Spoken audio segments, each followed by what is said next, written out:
La question de l'être, depuis l'origine des temps, occupe les esprits des êtres pensants.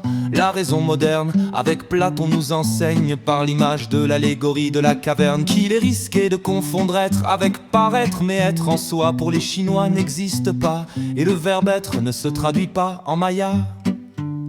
Si être en tant que verbe et en tant que concept varie selon les contextes et les préceptes, le verbe avoir aussi aime à se prendre pour être, et pour certains avoir est l'essence même d'être. Mais en arabe, non plus dit le verbe avoir. Nos langues et nos cultures sont un observatoire de nos diversités aux traductions illusoires. Être ou avoir, en français, telle est la question. Peu importe les temps, à tort ou à raison, avoir se prend pour être, et être pour avoir. Et pour les temps composés, restez bien assis, évitez de vous prendre les pieds dans le tapis. Comme il ne faut pas confondre ces deux auxiliaires, on a dû inventer des règles de grammaire pour bien appréhender tous nos imaginaires. Dénués de leur sens, ils s'unissent au verbe, se combinant ainsi au participe passé.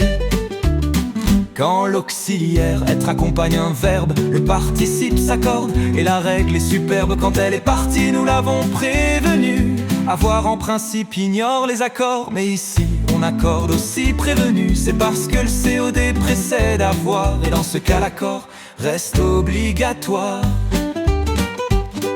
Nos langues et nos cultures sont un observatoire de nos diversités aux traductions illusoires. Être ou avoir, en français, telle est la question.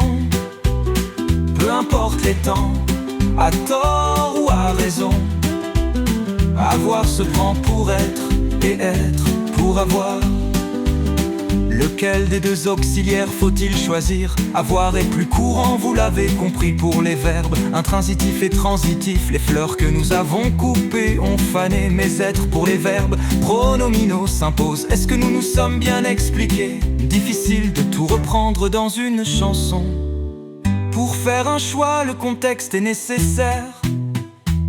Et c'est le rôle du français, langue étrangère, que de comparer tous nos imaginaires pour mettre en musique nos règles de grammaire. À Lima, New Delhi, Londres ou à Buenos Aires, apprendre à comprendre pourquoi avoir ou être grâce aux professeurs qui sont nos auxiliaires.